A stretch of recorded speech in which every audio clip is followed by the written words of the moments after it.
गरीब साध साध सब नेक हैं, आप अपनी ठोरे, जो सतलोक ले जाएंगे वो साधु कोई और। कि जैसे एक रक्षाबंधन का त्योहार आता है, रक्षाबंधन के त्योहार पर बहनें अपने घर जाती हैं, अपने भाइयों के राखी बांध गाती हैं। किस लिए बांधती हैं? कि भैया मेरी रक्षा करना। पुण्यात्माओं, जो रक्षक है उसका तो हमें पता भी कोई नहीं।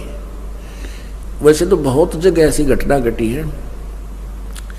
एक बहन बता रही थी कि जी मैं इस आपका उपदेश लेने से पहले अपने घर गई, अपने भाई का राखी बांधन, इकलौता भाई था। और वो क्या हुआ कि मैं घर पहुंची, 1 घंटे के बाद पता चला कि भाई दुर्घटना में मर गया। अब वो राखी रुखी तब भूल गई, टक्कर मारने द्वारा के। पुण्यात्माओं, हम यही प्रार्थना करते हैं कि हमने सारे उल्टे विपरीत रास्ते अपना लिए।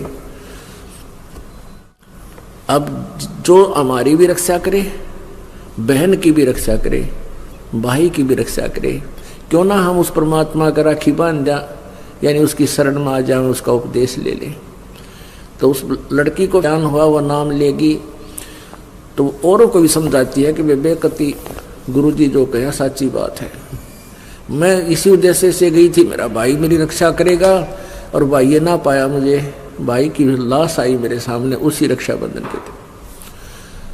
तो परमात्मा हमारा सबका रक्षक है, हमने इसी को राखी बांधनी चाहिए, हमें और ड्रामेबाजी की कतई आवश्यकता नहीं है। हमारा जो त्योहार है ये सत्संग है, समागम हमारा त्योहार है, और ये महीने में 2-2 बार होता है, 3-3 दिन का होता है। ये त्योहार मनाओ।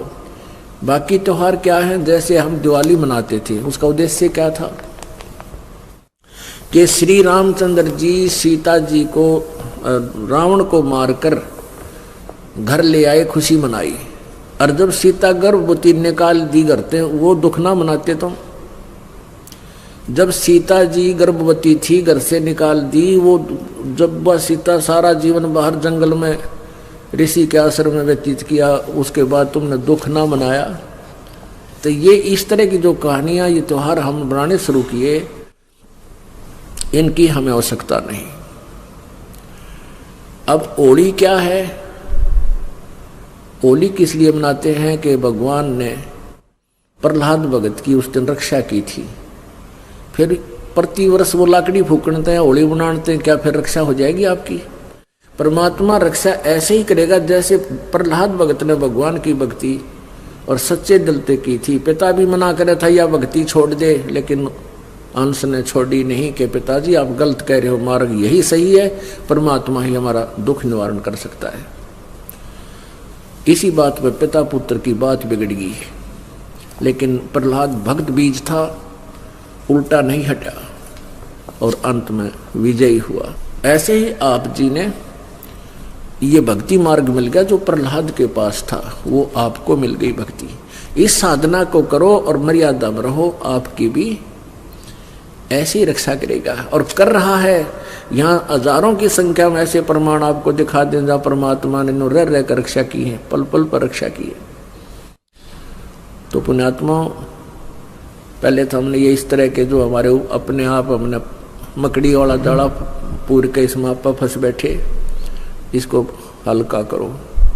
इस तरह की ड्रामाबाजी बंद करो, और बीड़ी, शराब, मांस, तम्बाकू ये कभी भी नहीं छूना चाहिए। ये नर मनुष्य का आहार नहीं था।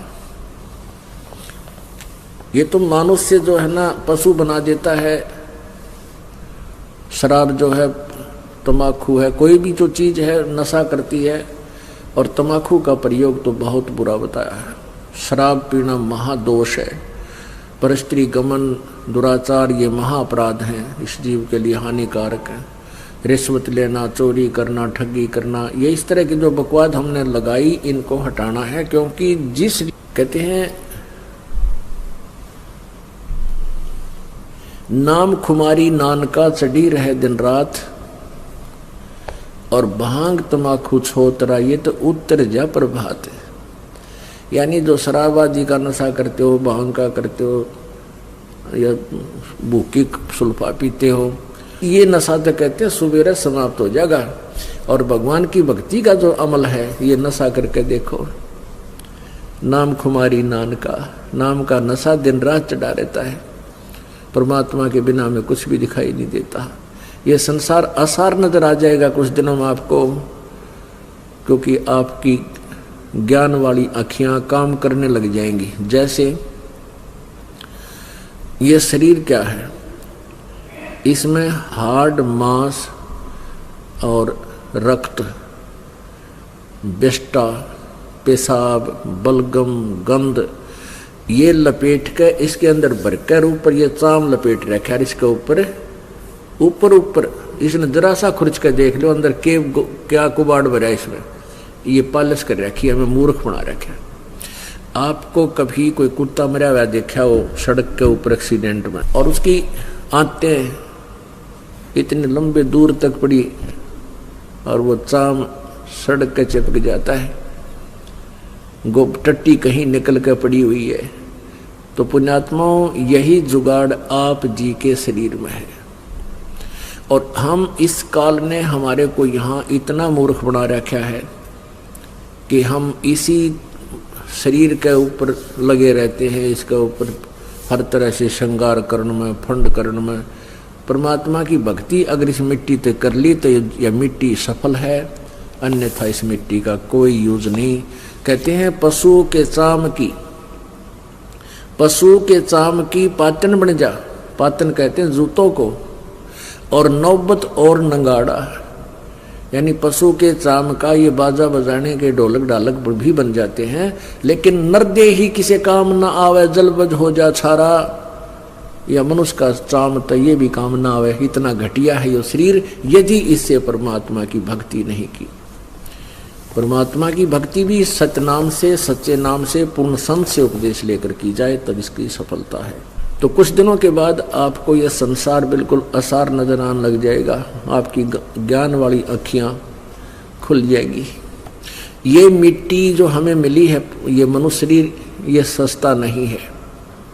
यदि इससे भक्ति की जाती है तो ये बहुत काम की चीज है।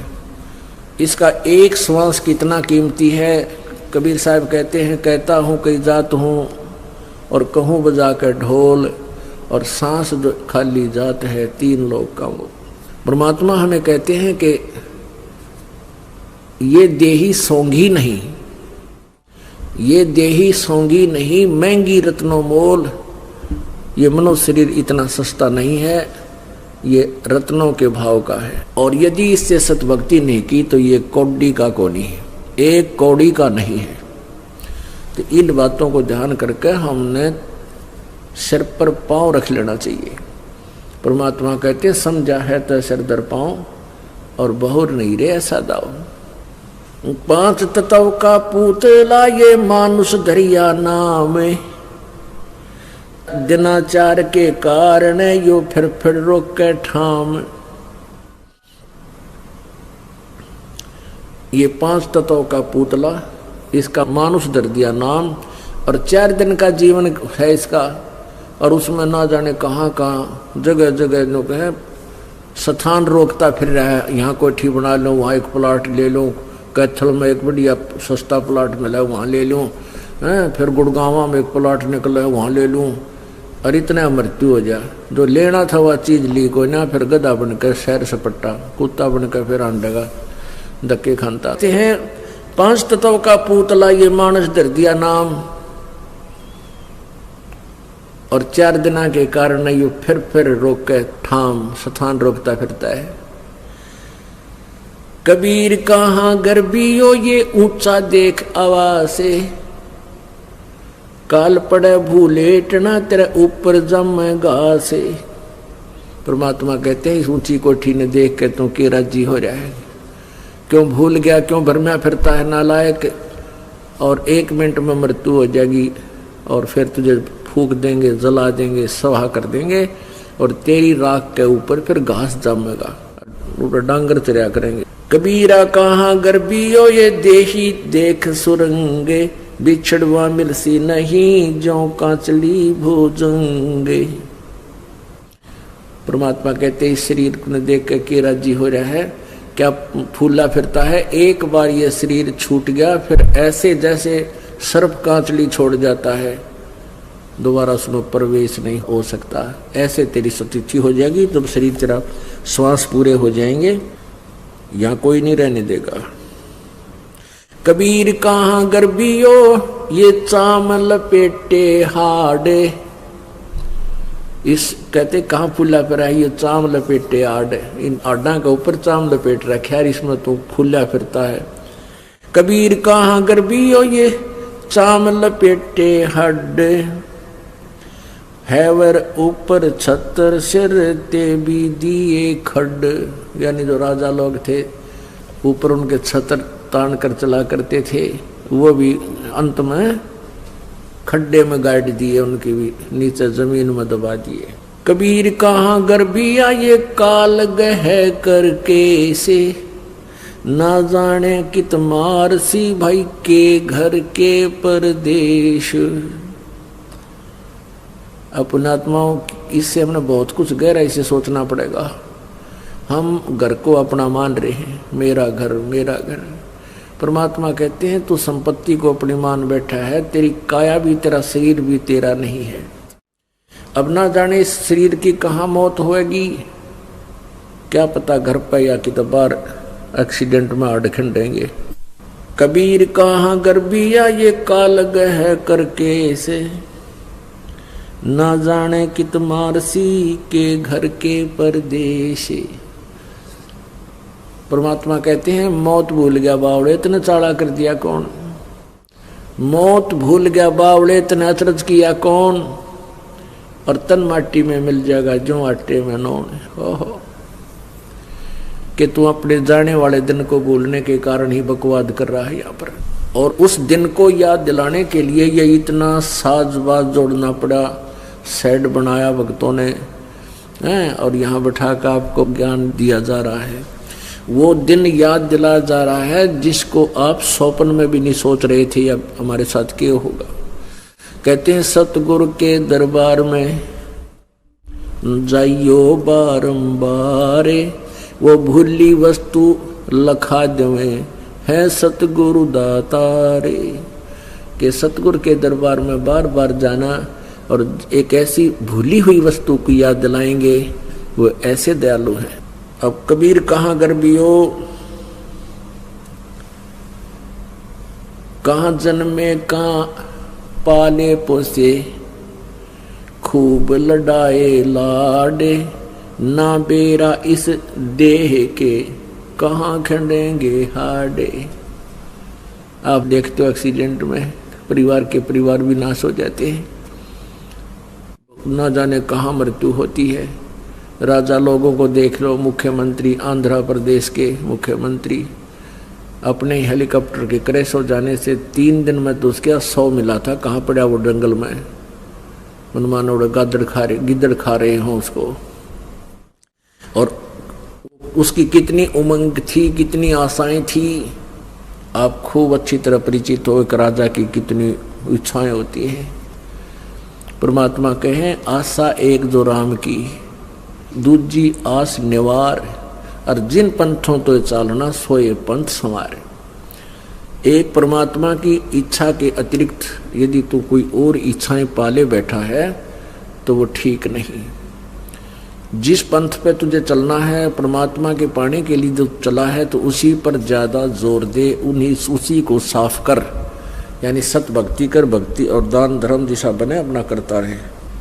और भी बहुत से ऐसे उदाहरण हैं, जैसे एक पोलैंड देश के प्रधानमंत्री और उसकी पूरी मिनिस्ट्री, सभी मंत्री सारे उसके साथ, उसके चीफ सेक्रेटरी फैक्ट्री सारे साथ जा रहे थे एक ही जहाज में। कहते हैं 98 व्यक्ति थे, 98 के 98 उस एक ही समय मृत्यु को प्राप्त हो गए, और वो किसी का शोक व्यक्त करने जा रहे थे। पुण्यात्माओं, आप विचार करके देखो हमारे ऊपर कितना दबाव है इस तीनों गुणों का। इसने कितने जबरदस्त इंजेक्शन ला रखे हैं, इतना ज्ञान सुनकर और इतना कुछ घटना घट रही है, हम प्रतिदिन देख रहे हैं और फिर भी असर ना होता। फिर भी हमारे ऊपर वो उतना प्रभाव नहीं बन रहा, क्योंकि जैसे किसी का नशा हो रहा हो और नशा उसका हो गया किसी चीज, शराब पी रखी है, सुल्फा पी रखा है, फिर उसको कोई बताता है कैसे हो गया, अच्छा ऐसा हो गया, ठीक। कोई कहे तो मेरे घर में चोरी हो गई है, अच्छा चोरी होगी, हाँ चोरी हो गई है। अब ये पता लग जाए तेरे घर में चोरी होगी, नुकसान हो गया, तुरंत चल देना चाहिए उसने, वहां जाकर संभालना चाहिए क्या जुल्म हो गया, क्या क्या नुकसान हुआ। तो हम ये जो आपको बता रहे हैं, ये आपकी चोरी हो रही है, आपका जीवन बर्बाद हो रहा है। आप सत भक्ति ना करके ये डरे ढोंड पर लगे हुए हो। आजकल तो ये ऐसी ऐसी साइंस के इंस्ट्रूमेंट बना दिए, मोबाइल फोन बन गए, 1 मिनट भी फुर्सत नहीं। जिसका जरा सा किताब बिजनेस चल रहा है, कभी किसी का फोन, कभी किसी का फोन, किताब बकवास करने के लिए मिला रहा है। उसके बाद फिर क्या होता है, फिल्म, इसके अंदर ना जाने किस प्रकार के गाने, फिल्म, अपना सारा दिन कितना बर्बाद कर लो। बड़ी बड़ी असुविधा दे दी काल ने, क्योंकि उसको पता था कि ये समय भक्ति का आ गया और इसने ये जुल्म करवाना था कि ये कोई भक्ति करे ही नहीं, इन बकवादा में बढ़ा रहे, सुने नहीं मालिक के नाम। लेकिन परमात्मा भी समर्थ है। पुण्यात्मा, जिसके घर में कोई मौत हो जाती है, चला के देखियो टेलीविजन ने, और चला के देखना इस मोबाइल के अंदर बकवादों को, एक झटके में पूरा परिवार डिढाल हो जाता है। तो इस प्रकार की जब बकवादा करने वालों के घरों पर ऐसे हादसे होंगे, फिर वो भगवान की तरफ बाद में चलेंगे, आना पड़ेगा यहाँ पर।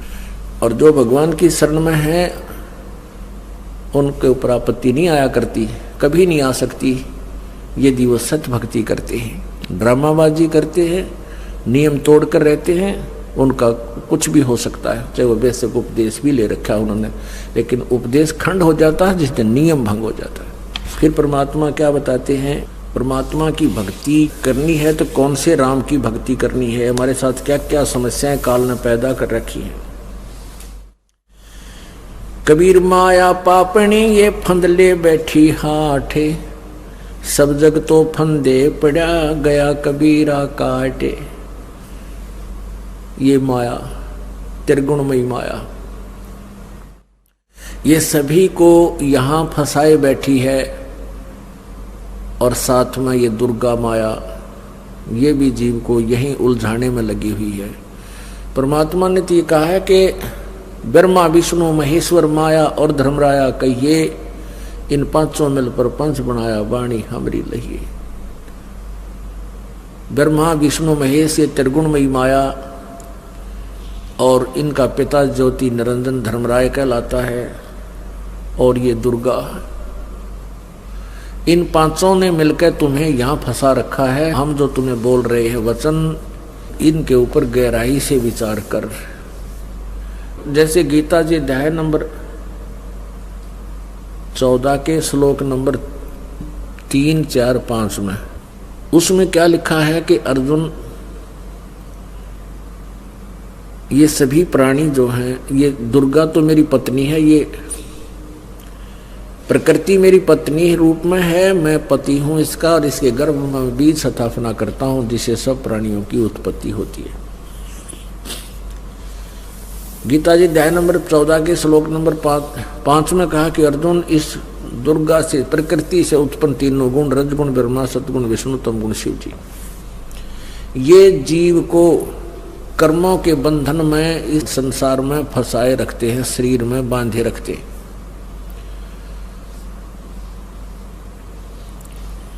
और परमात्मा कहते हैं, परमेश्वर कबीर जी कहते हैं कि काल तो अपने आप को फरी समझता है, ये कहकर के ब्रह्मा विष्णु महेश ने, तीनों गुणों ने तुम्हें फंसा रखा है कि नहीं। परमात्मा ने अपनी वाणी में यथार्थ ज्ञान दिया है कि ब्रह्मा विष्णु महेश्वर और दुर्गा और धर्मराया कहिए, इन पांचों मिल प्रपंच बनाया, या वाणी हमारी लगी। हमारे ज्ञान को तू समझ लेना, गहराई से सोचना, लेना, लेने का अर्थ होता है तो स्वाभाविक सुनना, एक थोड़े को गहराई से सोचना कि संकेत भी समझ लेना, लेना इसका अर्थ होता है।